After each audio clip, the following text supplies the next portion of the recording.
Unaweza ukaenda Toyota Harrier kwa siku moja tu ambao utaamua kutumia shilingi 500 yako vizuri. Nimeupokea kwa furaha kubwa zaidi. Seven Fruit ndio mchezo wangu mama na upenda kucheza sana. pmb.co.tz ili uweze kuingia kwenye kinyang'anyiro na kwenye familia ya washindi. Swali la kwanza, Mheshimiwa Mbatiah. Last week tumeona kuna barua na circulate kwenye social media kwamba umeshinda kesi dhidi ya waliokuwa viongozi ambao ni viongozi wa chama chako cha zamani NCCR Mageuzi.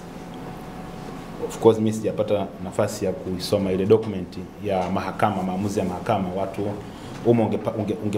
ungependa kujua nini kimetokea na way forward yako wewe kwenye jukwaa la kisiasa. Swali la pili, umezungumzia mtafaruku au mkinzano wa kisiasa unaoendelea ndani ya nchi kati ya watawala na wapinzani ambao wewe kwa wakati fulani ni sehemu yao.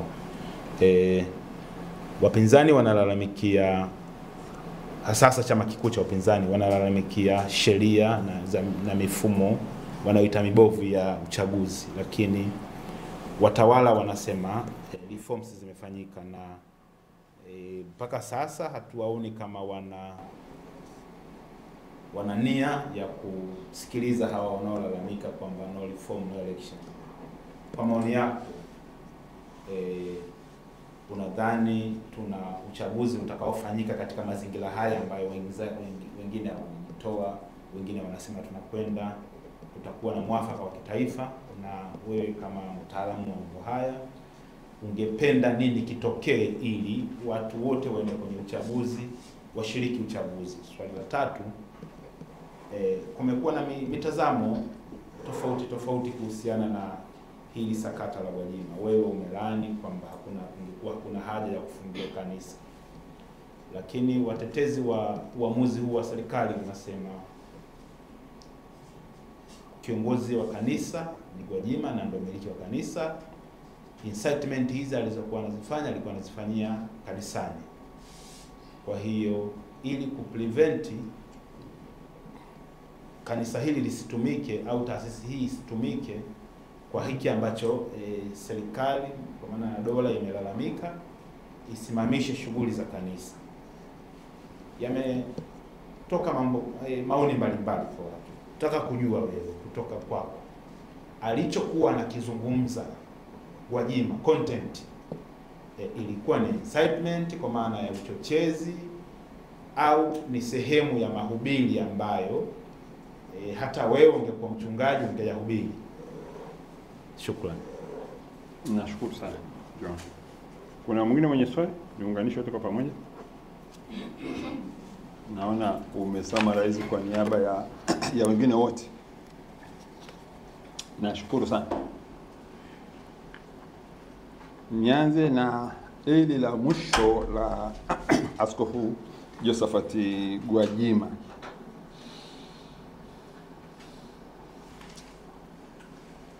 Wenye mamlaka wanasema yeye ndio kiongozi wa kanisa na yeye ndio mmiliki wa kanisa.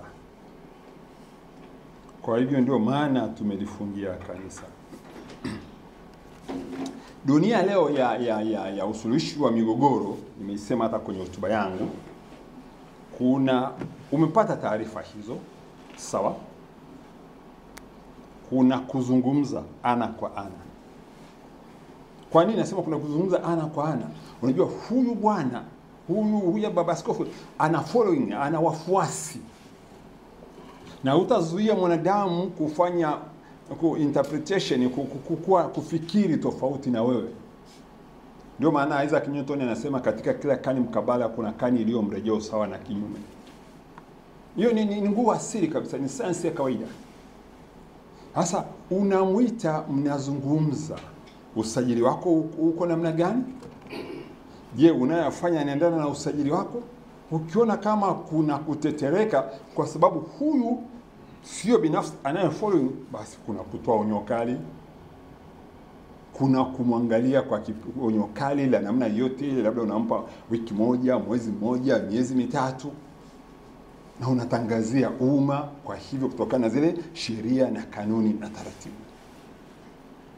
Sasa uweze ukaenda ukavamia watu wako pale wanasali. Sasa ukiangalia malalamiko yaliyoko kwenye jamii sasa hivi, wanatoka sasa nje ya Gwajima, yanapazwa mengine. Na ujue Gwajima huyu ilikuwa nadhani wiki moja kabla alizungumza na nani vitendo, alikuwa anakemea vitendo vya utekaji katika taifa na nini ifanyike.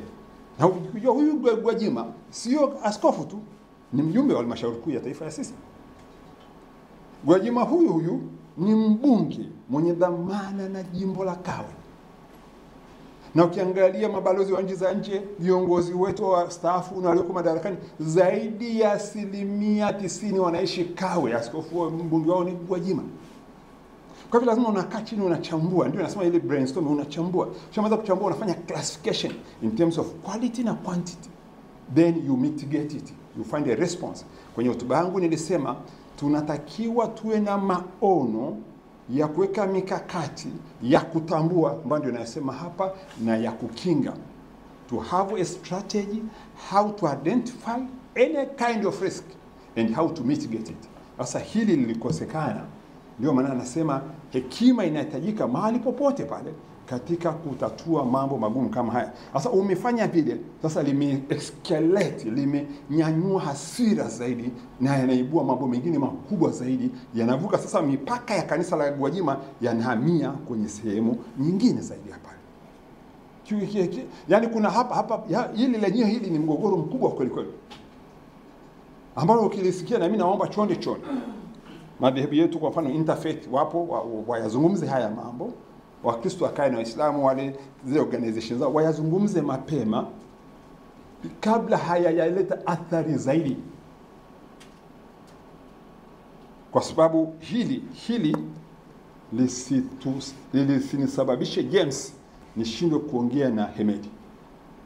Hemedi tumetoka siku nyingi tu, hata ukiangalia nyonyo yake nini unaweza kuona wasiwasi ukasema huyu ni Osama au ni mfuasi wake, lakini katika mazingira hayo almost 20 years, miaka 20. Sasa leo hii mnapeleka watu wapi? Sasa niombe hekima itumike hapa seriously. Pamoja na yote yaliyotokea, tuvuke salama hapa. Ukumbuke, wangekuwa na utulivu wa fikra. Sasa kama unamhitaji Gwajima, si unamuita? Unaja gani ya kutumia mitutu ya bunduki, polisi, nini, kwenda kuumiza mpaka na wananchi wake? Ujue mwananchi mmoja aliyeumizwa pale, nani muumini wake, anapelekaje kwa wengine? Jana asubuhi nilipita wapi hapa Koti ya hoteli, nikakuta kuna maskofu watatu pale. Wakanistopisha, wakaniita. Maneno walioniambia, yani unashindwa hata namna gani ya kujibu. Kwa hivyo unaona